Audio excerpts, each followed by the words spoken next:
Greetings, everybody. I have a special guest today.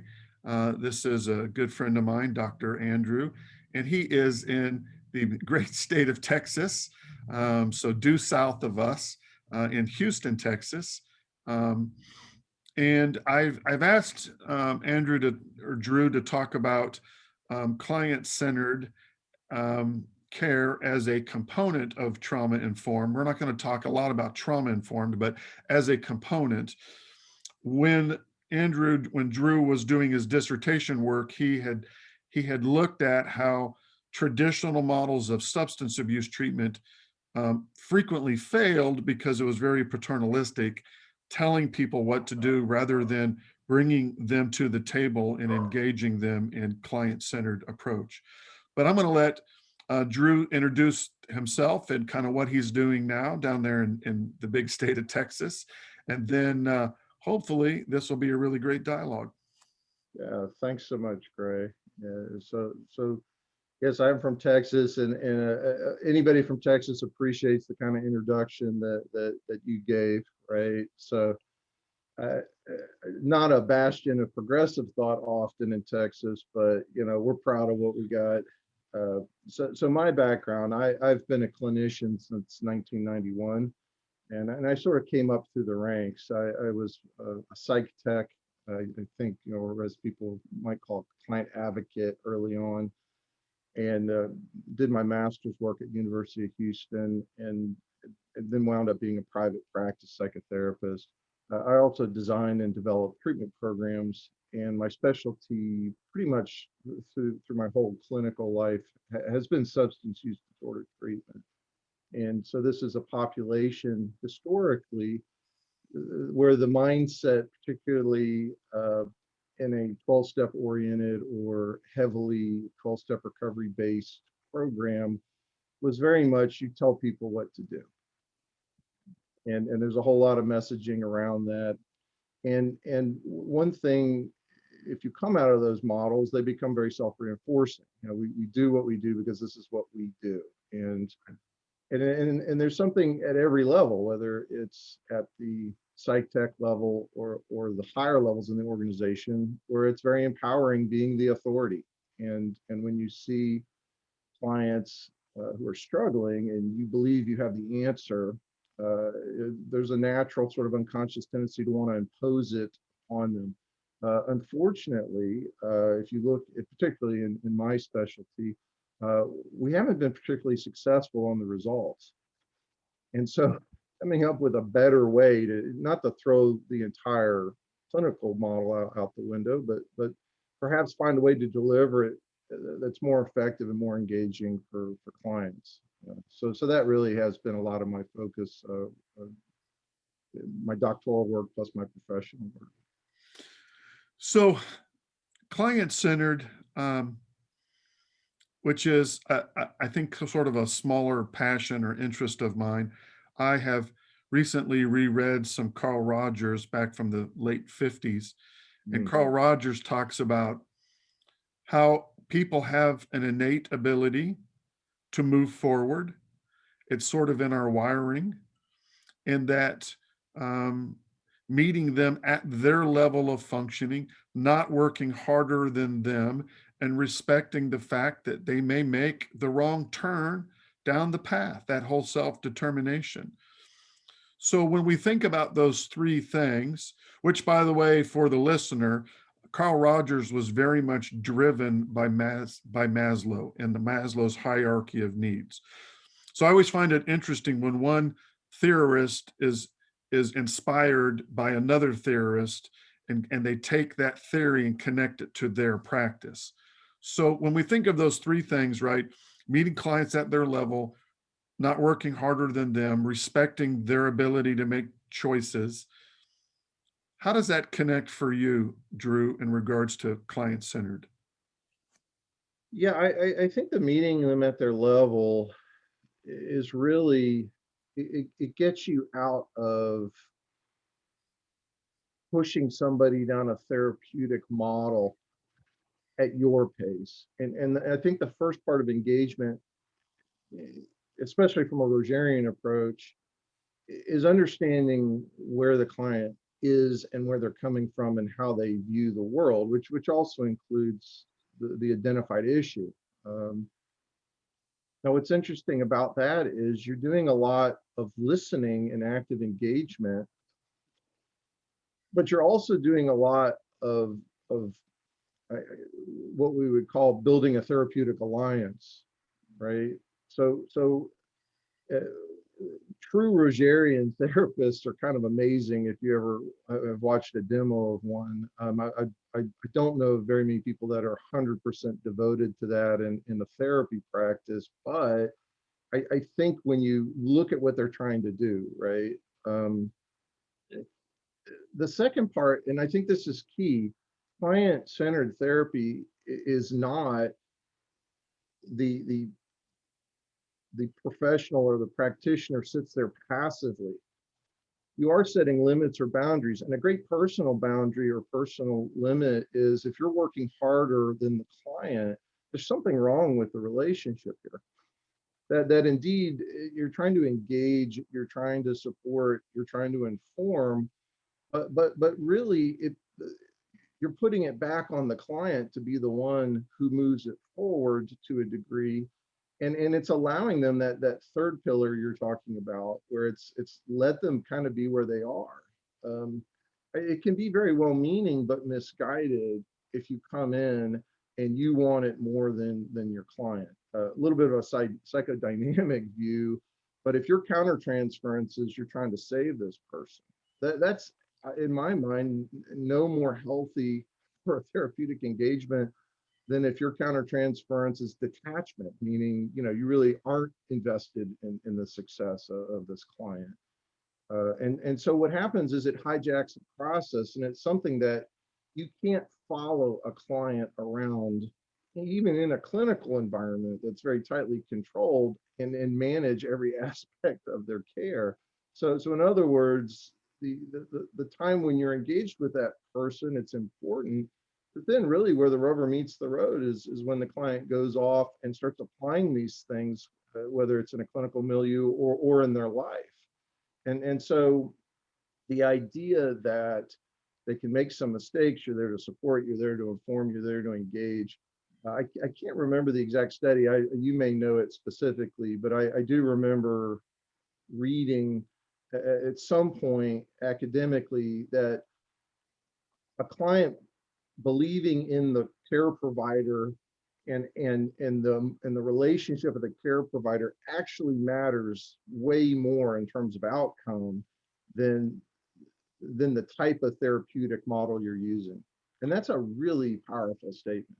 Uh, What uh, it's saying is my relationship with that client is really what creates the the environment for that person to begin a healing process. And I think so many clinicians spend time on the technical aspects, and it's the old idea, when in doubt, be human.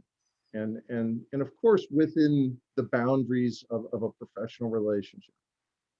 So you're absolutely right, and I think that work for me comes from Miller and Duncan as they look at the Right. development of the alliance. But Miller will go a step farther and say not only is the client's perception of that relationship more important than your perception as an advocate or a case manager or a therapist, he would also say that client wants to believe that you, the case manager, the advocate, the caseworker, that you are healthy.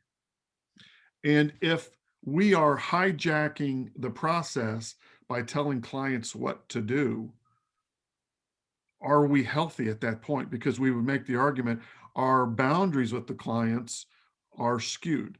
And I remember as a youth care worker, working harder than kids, and it's, well, they don't know what they don't know, and we know. And I'd say, but we're not their parents, right? We are just the adults that are providing this structure and this care around them. But when you're working with adults, they are the expert of themselves. And so for me, being client centered is respecting the fact that they are the expert on their lens. I am not.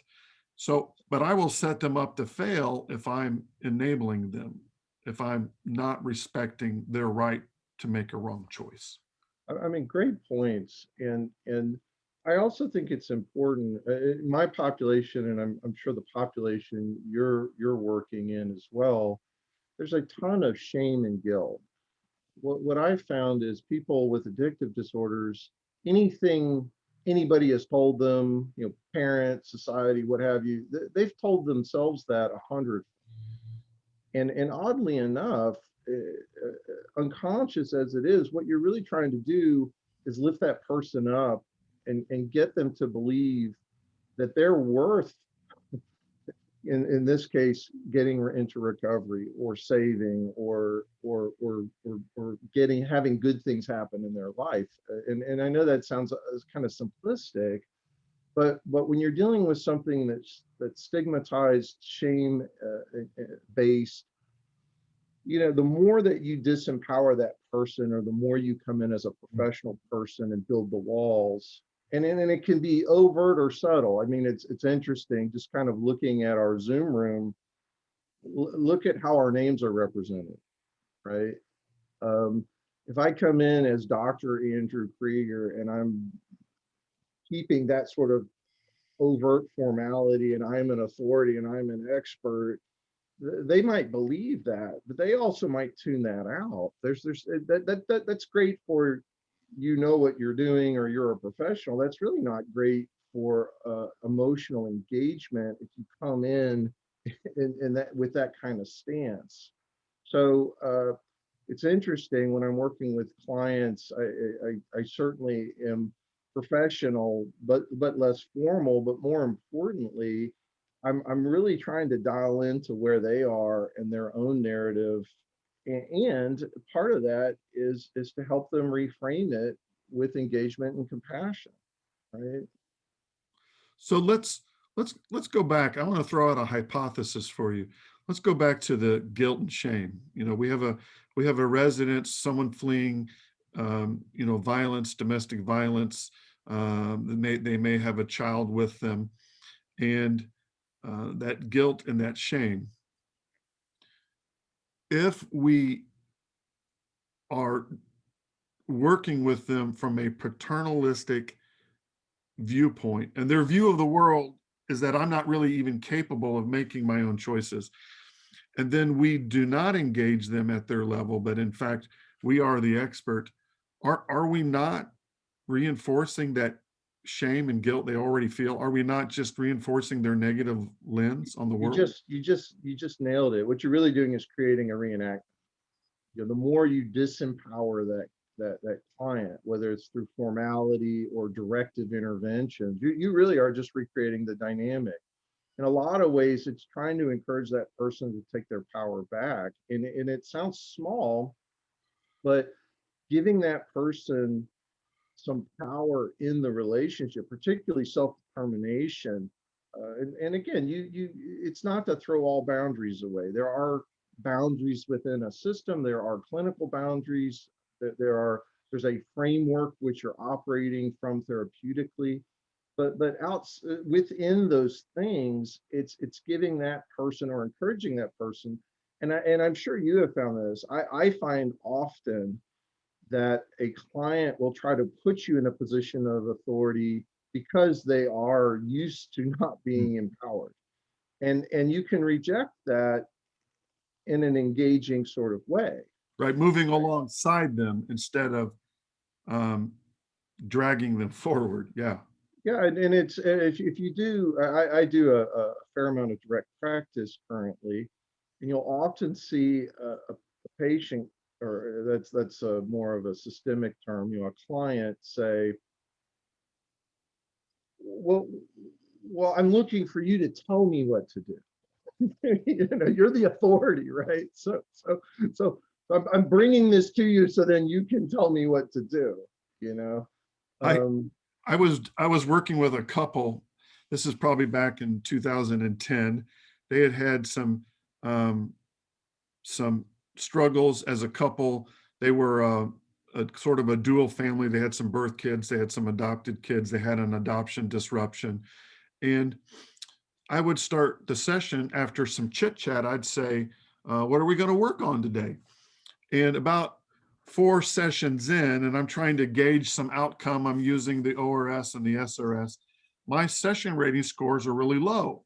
And so I reached out to the wife's individual therapist. I had, of course, releases of information, and I just said, I'm not sure I'm the right clinician for this family. Um, I keep scoring pretty low in my outcomes about effectiveness. And the therapist, her name was Susan, she starts laughing. And I'm like, hey, why are you laughing? It's not really very funny. I think I'm failing this couple. And she's laughing and she goes, and she goes, you're not failing them. I go, it doesn't matter. When I say, what do you want to work on? They still score me really low on goals and topics. And she's laughing again. And she goes, well, the reason they're scoring you low, when you keep saying to them, what do you want to work on? They feel like you don't know what you're doing. Mhm. And I went, oh, because their other therapists always told them what to do. And then I went, oh, actually, I am competent. It's the other therapist that's not competent, that set Yeah. the bar so low, right? Or so high, depending on how you want to see it. Yeah. Well, So, what reminds me of that analogy, do you want to give somebody a fish or teach them how to fish, yeah, right? yeah, And when somebody is in some kind of crisis, often they are looking for an answer. But when the urgency of that it has resolved, then they will go back to their default position. And so empowering them to not only take ownership of what's going on, but ownership of the solution, right? And collaborating with them on that level to help develop it. Well, that's something they can carry on with beyond the acute phase of the relationship. Just meaning when they're out of the immediate crisis. In the case of a shelter, most people showing up at the front door, I imagine, are in a crisis. And it's probably very easy to just assess what's going on and put a band-aid on the problem. But what happens when that person either leaves the shelter or is out of crisis? And if they don't have the tools to navigate trauma, social systems, other issues, what's going to happen? What's going to happen at that point? What happens when the authority is no longer there or they're out of the authoritative system? Well, they're going to revert back to old patterns of behavior. right. So before we wrap up, let's let's have one more little conversation about future. And I thought of this, as you said, as a client is ready to leave the shelter, or if we are exiting them out of the shelter, or or a client is ready for termination, or they're not ready, but we think they're ready, that whole ending that relationship. So I I think that many, and this is just a grayism, I think that many clinicians and programs fail to think about the future. We're getting ready to exit a client. Maybe they have broken some rules, and we don't really engage them in the exit process, the termination process. It is not client centered. We are, in essence, saying to them, you broke all the rules, you need to leave. When we fail to think about future and a decision we're making, whether it's calling the police on a resident, whether it's um, kicking them out of therapy, whether it's whatever it is, restraining a kid in residential treatment, sending a patient to psych hospitals. What are we doing about their ability to navigate the future? Boy, that's a great perspective and a really good question. What jumped into my mind as you were framing that, when you look at those punitive things, we're going to tackle a patient and restrain them physically. We're going to kick them out of therapy. We're going to exit them from the facility, right? Well, the first thing that comes to mind is how traumatic those kinds of experiences can be. And I would imagine that for that client, the way I would look at it is how are they going to look at reaching out for help in the future, right? Mm. If the police came and arrested me from a facility, I would certainly never go back to that facility, but I'm sure I would associate people who are helping me with people who are getting me arrested. And don't get me wrong, if somebody is a danger to themselves or others, or if somebody commits a grievous sort of act on another person, you have to address that, Right. right? You can't ignore safety. There's no doubt. But I think it comes back to where you started, which it's the mindset. Am I purging the facility from a bad actor who deserves to be moved out because they have violated the principle or the authority, or am I coming in compassionately and going, look, this behavior, we we can't have you here for the safety of the other clients, but I'm really concerned about what this means for you. And it can be as simple as the mindset of the person who is terminating the clinical process with the individual. You can, in our setting, we would discharge patients, what we would call AMA, or against medical advice. And if a client isn't going to group, is sleeping in, is belligerent, the first thing you look at that is that's resistance, not something that has to be addressed so that we get them out, right?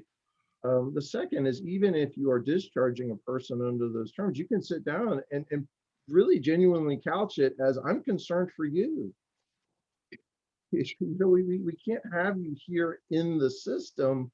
We've tried to engage you in these ways, but what I'm really worried about is what happens when you leave here.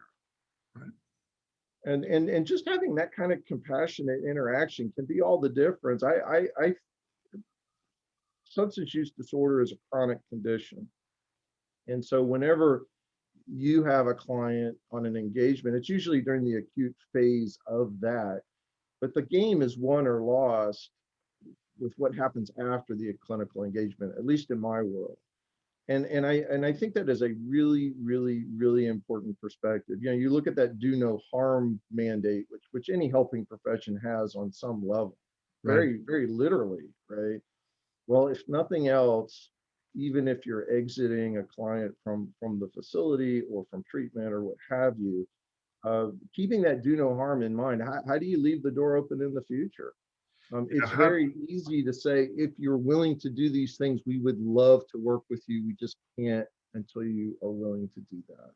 yeah, if you don't evaluate and assess future, then I don't think you can say that you are doing no harm.